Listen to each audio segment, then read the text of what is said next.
Today we're talking about the art of Swedish death cleaning or dostanding. Let's hear that pronounced proper.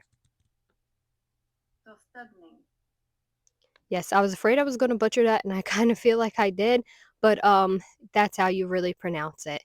Anyway, this way of cleaning is very mindful. A lot of older people do it right before they know they're not going to be here anymore, but you can really do it any stage of life. I love the art of this.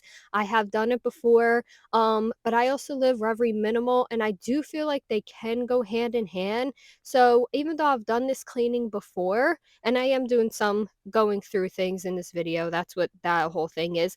But anyway, even though I have done this before, I don't feel like I really need to do it again for quite some time. But again, people do this normally when they know they're not going to be here anymore in prep for not being here anymore.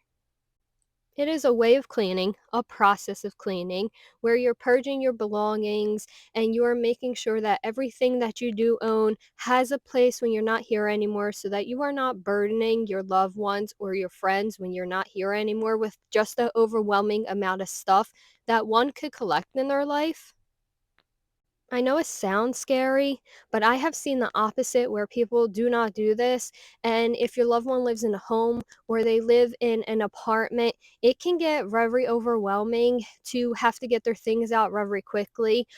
In an apartment, I've seen anywhere where they have a week to remove the stuff from there. I've seen days. And then people are rushing. What are they going to do with the furniture? What are they going to do with the clothes? What are they going to do with the pictures? And they're calling and they're panicking. And a lot of times, things that mean a lot to people can get thrown out by accident. They don't mean to throw out the pictures, but somehow it ends up in the dumpster because they have to rush. So there's a few different ways that you can do this. I'm just going to tell you how I did it in my own house. Now, again, I live very minimal, so I don't have a lot of things just sitting around that I'm not already using or do not already have a purpose or are not sentimental. But the way that I did it was I went around to each room with a piece of paper and I wrote down what I would like done with the things that I have. Like my clothes, if my daughter, which she's already bigger than me, okay, if she doesn't want them, donate them or trash them. I normally keep nice clothes. If they get holes after a while, they become cleaning rags. So my clothes normally are donatable, but if they're not, trash them, get rid of them. I don't mind. I'm not here anymore. I don't want it to be a burden on anybody else.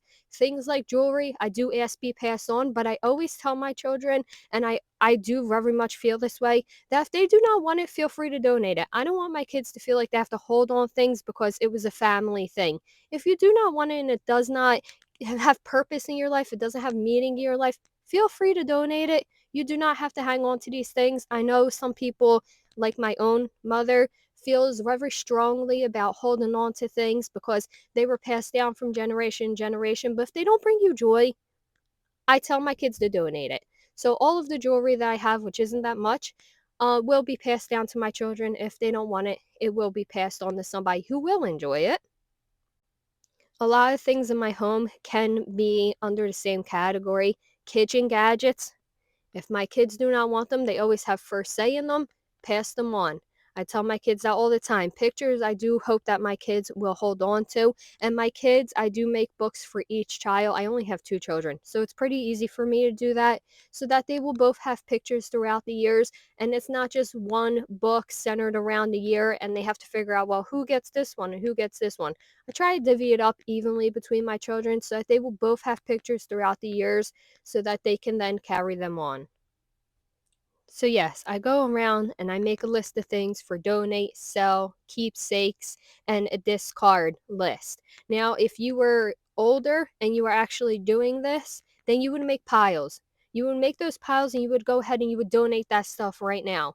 Or you would go ahead and pass on those items right now to your family. Or you would go ahead and trash those items right now. If you knew that you weren't going to be here next week, you would already make those piles. Since I am hoping to be here next week, I make lists so that when that does happen, everybody knows what to do already.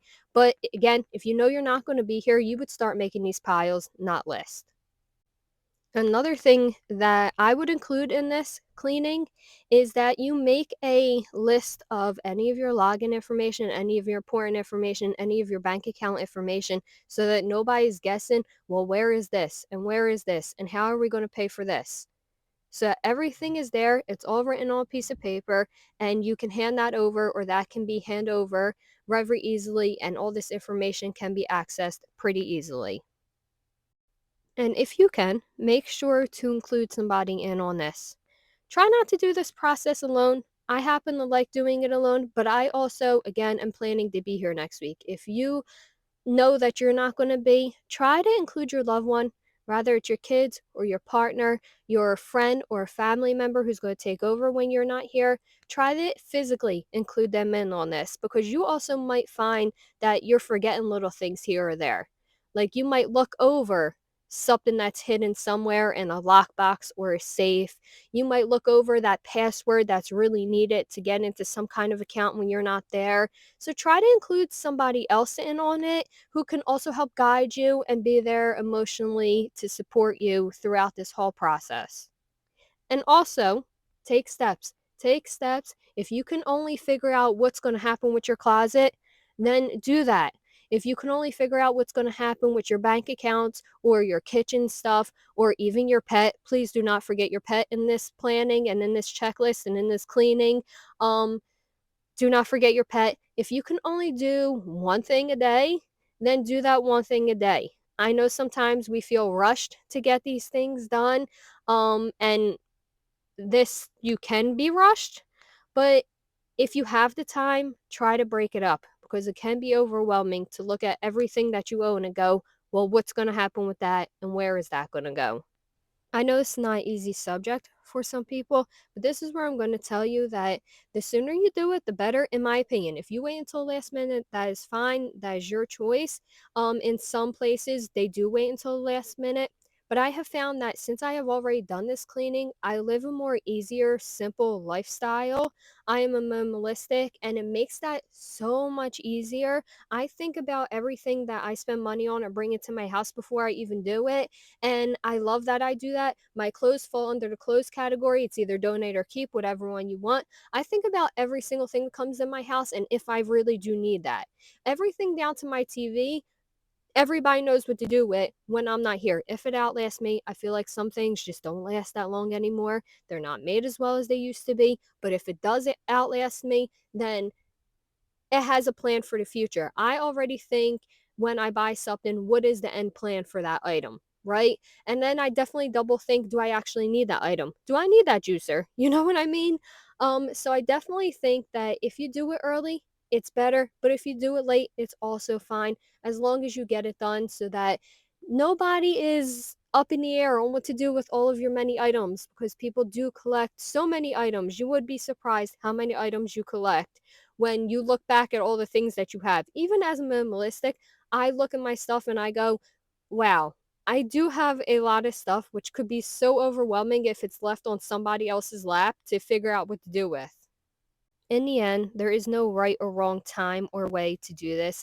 It's about surrounding yourself with meaningful essentials and making things easier for your loved ones when you are no longer here.